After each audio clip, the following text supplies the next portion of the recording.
Great film based on real events, but this is quite different. Not the inspirational true story. This is a cautionary tale. It's a true crime thriller. For decades, Ron Howard has been America's most trusted director. The man who gave us Apollo 13, A Beautiful Mind, and Backdraft. The boy who grew up on our television screens as little Opie Taylor, then Richie Cunningham. Clean cut, wholesome, reliable. The kind of Hollywood figure parents actually approved of. But here's the thing about people who spend their entire lives carefully managing their image. Eventually, the weight of everything they have been carrying starts to show.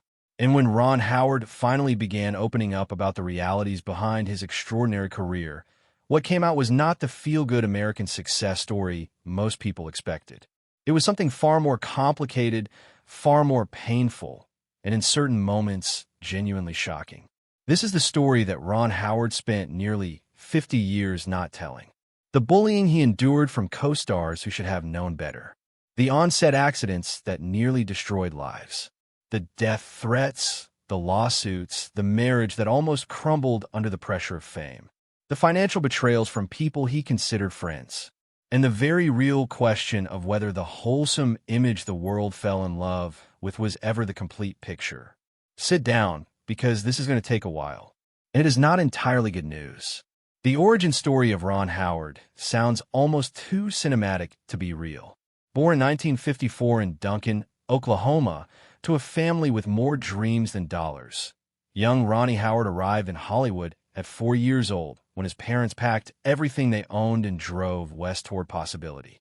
His father, Rance Howard, was a former Air Force serviceman trying to make it as an actor and writer in a city that chewed up hopeful people every single day. They settled into a tiny home in Burbank, and the financial pressure was immediate and unrelenting. Ron's parents made a decision that speaks volumes about their character. They refused to let their son work full-time in the industry until he was 5 years old. On the surface, that sounds like responsible parenting, and in many ways it was. But the cost of that decision was staggering for the family. They were forced to pawn their belongings, turn down paying roles on Ron's behalf, and watch debt accumulate while other child actors were already collecting paychecks. At one point, Rance Howard seriously considered abandoning Hollywood entirely and returning to Oklahoma to take up farming. They stayed, and that decision changed everything. But what is often glossed over in the rose-tinted retelling of Ron Howard's early years is just how brutal those first professional experiences actually were. When Ron landed a role in a 1959 film The Journey, marking the first time his name appeared in the credits, the milestone was not met with celebration. Crew members on that production mocked him openly, targeting his red hair and freckles with names that would be considered harassment by any modern standard. A child trying to do his job was being ridiculed by grown adults who thought it was acceptable to call him a freckle-faced freak. His father, to his enormous credit, confronted those crew members directly. He stood up for his son at the very real risk of losing work they badly needed. The job paid just over $12,000, a sum that meant everything to a family barely staying afloat, and Rance was willing to jeopardize it to defend Ron's dignity. That kind of loyalty left a mark on Ron Howard that would shape who he became as a director and as a human being. But the damage was already done. A young boy had learned something that would stay with him throughout his career, that fame, or the promise of fame, does not protect you from cruelty. By 1960, 6-year-old Ron Howard had won the role of Opie Taylor on The Andy Griffith Show, and with that, he stepped into one of the most beloved television programs in American history. 249 episodes over 8 years. An audience that adored him. A character so warmly received that the name Opie became cultural shorthand for innocent, small-town American boyhood. What the audience saw was wholesome perfection. What was actually happening behind the cameras was something considerably more complicated.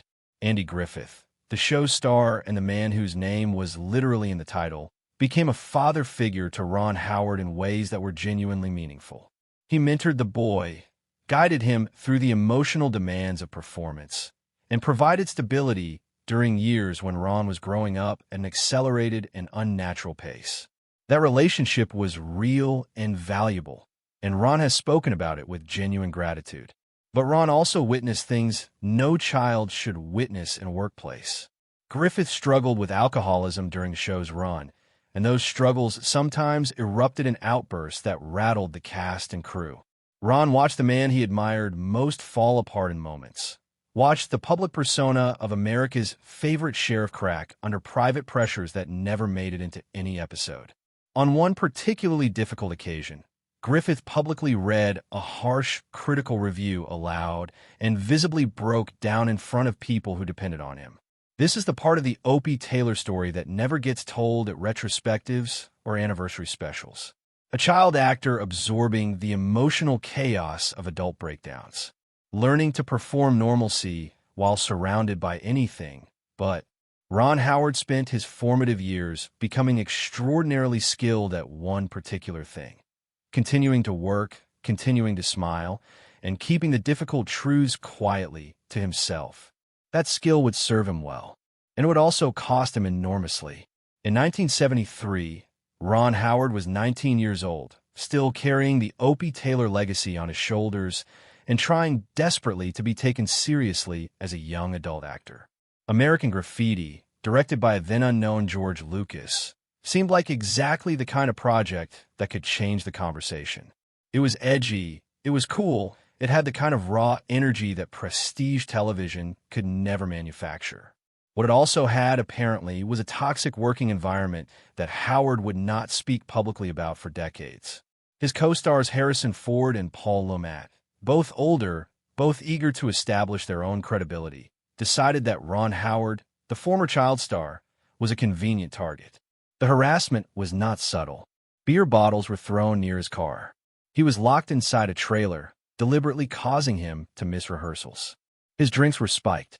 The stated justification, to the extent that any justification exists for such behavior, was resentment toward his child star background. Ford and Lomat, by their own logic, did not respect the Opie Taylor legacy and apparently felt entitled to make that disrespect felt in physical and humiliating ways. Ron later described this as his only experience of what he called Opie shaming, the particular cruelty directed at former child stars who dare to pursue adult careers as though they have earned the right. He said nothing. He endured it quietly, finished the film, collected his $10,000 flat fee, and watched American Graffiti go on to gross over $115 million in the United States alone. He received no percentage of those profits, no recognition of the indignity he had suffered, and no public acknowledgement that anything had been wrong. Harrison Ford, years later, did apologize. And to Ron's credit, he accepted it. But the incident had already done its work. It had confirmed something Howard had been learning since those crew members mocked him on his first film set, that the entertainment industry had a particular appetite for consuming people who had been built up by it, and that survival required knowing when to stay quiet. The tragedy is not just what was done to Ron Howard. The tragedy is how naturally he adapted to absorbing it in silence. When Happy Days launched in 1974, Ron Howard was its unambiguous center. Richie Cunningham was the heart of the show, and Howard played him with the kind of effortless likability that had made him a star at 6 years old. The first episode drew 11 million viewers. Everything seemed to be going according to plan. Then Henry Winkler arrived as Arthur Fonzie Fonzarelli, and everything changed. By 1976, Happy Days was pulling in 31 million viewers weekly, and virtually all of that explosion in popularity was being credited to Fonzie. ABC executives, seeing dollar signs, began seriously discussing renaming the show Fonzie's Happy Days. The Fonz was everywhere, on lunchboxes, on posters, in the cultural conversation in a way that Richie Cunningham simply was not anymore. Ron Howard was being written out of his own show's identity, and he pushed back. In November 1976, he issued an ultimatum. Change the name, and he walks. It was a bold move from a man whose career depended heavily on the show's continued success, and it carried enormous risk. But the public response was extraordinary. More than 10,000 angry letters flooded ABC, demanding the original title be preserved. The network backed down. Howard won, but winning that battle did not resolve the war. The financial inequities on that set were stark and deeply corrosive. Ron was earning $25,000 per episode. Henry Winkler was taking home $75,000, 3 times as much. Anson Williams, who played Potsy, was earning roughly half of Ron's already reduced salary. These are not subtle differences. They were the kind of disparities that breed resentment in even the most professional environments. And Happy Days was not always the most professional environment. Williams walked off set during a 1976 shoot, reportedly furious about a rewritten scene that had been altered to give more prominence to Ron's character. Tensions that had been simmering for months boiled over regularly. The show was generating $50 million a year, and the cast members were fighting over scraps of screen time and dignity. Years later, in 2012, Anson Williams and other former cast members filed a lawsuit against CBS over unpaid royalties from Happy Days merchandise. Ron was not named in that suit, but he admitted in 2025 that the financial disputes and the resentments they generated had come very close to destroying friendships he had built over years of working together. The smiling cast of Happy Days, it turns out, was doing some of its most committed acting off-camera. Ron Howard's transition into directing was not the triumphant pivot that the biography highlight reel suggests. It was born, at least partly, from a desire to stop being at the mercy of other people's cruelty and poor judgment. Behind the camera, he could control the environment. He could set the tone. He could be the kind of leader that no one had been for him. His first feature, Grand Theft Auto in 1977, was shot on $600,000 and grossed around $15 million, a genuine success by any reasonable measure. But during production, a stunt accident seriously injured actor Paul Bartel. The lawsuit that followed was settled quietly in 1978. Ron Howard was shaken in ways that went beyond legal liability. He had wanted to create something. Instead, someone had gotten hurt under his watch. That experience installed something permanent in him, an almost obsessive commitment to on-set safety that would define his directorial reputation for decades to come. It was tested severely in 1991 during the production of Backdraft. On July 23, 1990, during filming of the firefighter drama, an uncontrolled fire broke out that severely burned Kurt Russell's hand and face. 3 additional crew members were injured. An investigation by the Occupational Safety and Health Administration found that the production had been operating without adequate safety precautions in place. Ron Howard later admitted, with a candor that was clearly painful, that they never truly knew when the fire might rage beyond their control. This was not a minor lapse. This was a fundamental failure of the duty of care that every director owes to every person on their set. Backdraft went on to earn $152 million and receive an Oscar nomination. The people who were burned still carry those scars. Then came the production of Cocoon in 1985, which brought a threat of an entirely different and more disturbing kind. Harold Jenkins, an extra who had been fired from the production, began sending death threats to Howard and the crew.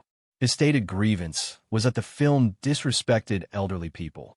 Fox spent $150,000 on security services to protect cast and crew around the clock. Jenkins threatened to physically stop production unless the script was rewritten and the release date moved. The film was completed. It earned $85 million and won 2 Academy Awards. But the experience of directing under the threat of physical harm, of coming to work each day knowing that someone out there had decided you deserved to be stopped, left marks that box office numbers cannot measure. If the Cocoon threats were disturbing, what happened during the production of Ransom in 1996 was genuinely terrifying. On Valentine's Day of that year, Ron Howard received letters threatening his children. Suspicious vehicles began appearing outside the family home. The FBI was brought in, and the family was temporarily relocated in March. No arrests were ever made. The source of the threats was never publicly identified. Ron Howard, who had built his career on making people feel safe and entertained, was living with the knowledge that someone out there had targeted his family specifically because of who he was. The film itself, a thriller about a father whose child is kidnapped, took on layers of meaning that the audience watching it could never fully appreciate. Ransom grossed over $300 million at the box office. Ron Howard delivered his film. He kept his fear largely private. The pattern was becoming impossible to ignore. Through bullying, financial betrayal, on-set accidents, death threats, and personal humiliation, Ron Howard's response had been remarkably consistent. Absorb the blow. Keep working. Say nothing publicly until the wound was old enough that discussing it no longer felt dangerous. In 2006, Ron Howard directed The Da Vinci Code, and the resulting firestorm was unlike anything he had previously navigated. Religious groups around the world, led most vocally by the Catholic Church, erupted in protest over the film's narrative suggesting that Jesus Christ had married Mary Magdalene and fathered child. The backlash was global, intense, and in certain cases violent in its rhetoric. Howard received death threats. Bomb scares disrupted premieres. He was forced to hire bodyguards for public appearances. In Italy, he and author Dan Brown nearly faced arrest over unauthorized filming permits. The Vatican issued public statements discouraging Catholics from watching the film. And yet, the film grossed $760 million worldwide. The very outrage that was meant to destroy it had, paradoxically, made it unmissable. The Vatican reportedly recognized this dynamic, which is why they ultimately chose not to organize a formal boycott. They understood, perhaps better than Howard's critics did, that there is no such thing as bad publicity at a certain scale. Howard later expressed genuine frustration about the persistence of the anger directed at him. He had made a film based on a novel that millions of people had already read. He had not invented the controversy. He had adapted it. But the distinction meant nothing to the people threatening his life over it. What the Da Vinci Code controversy truly revealed was something Ron Howard had been discovering his entire career. That success in Hollywood is not a shield. It is in certain ways a target. Through all of this, the bullying, the accidents, the lawsuits, the threats, one constant in Ron Howard's life has been Cheryl Alley, whom he met in high school and eventually married in 1975 after proposing 3 times. The tabloid version of their early relationship tried its best to introduce scandal. Rumors of teenage pregnancy circulated. Gossip threatened to destabilize what was, by any honest measure, a genuinely devoted partnership between 2 young people navigating extraordinary circumstances. What rarely gets discussed is how financially desperate those early years actually were. While Ron Howard was nominally a television star, real financial security came slowly and unevenly. In the early 1970s, he was delivering newspapers to supplement his income, making roughly $150 a month. A car accident in 1971 left him with whiplash and $3,000 in medical bills at a time when that sum represented genuine hardship. He sold his bicycle to help cover costs. The man who would go on to direct $300 million films was, not so many years earlier, selling personal possessions to pay medical bills from an accident and delivering newspapers before dawn. The distance between those 2 realities is staggering, and it is perhaps why Ron Howard has always spoken about money and loyalty with particular intensity. The financial betrayal that stings most, by all accounts, came from George Lucas. After American Graffiti earned over $115 million, Howard, who had received a flat $10,000 fee, asked for 1% of the box office returns. 1%, just over $1 million, against a film that had earned more than 100 times that amount. Lucas refused. The friendship survived, technically, but something shifted permanently. Ron and Cheryl celebrated 50 years of marriage in 2025. In an industry that seems specifically designed to destroy personal relationships, that is not just an accomplishment. It is something close to a miracle. Ron Howard's story is often told as a triumph. Child star survives Hollywood, reinvents himself, wins Oscars, builds an empire. And all of that is true. The achievements are real. The talent is undeniable. But the fuller story, the one he kept quiet for so long, is about something more complicated and more human. It is about a person who learned very early that the entertainment industry had limited interest in his well-being, and who survived by becoming extraordinarily good at absorbing pain without showing it publicly. the bullying on American Graffiti, the cruelty from adult crew members when he was a child, the financial exploitation that followed genuine success, the on-set accidents that people got hurt in, the death threats, the lawsuits, the marriage that was tested repeatedly by the pressures of a career.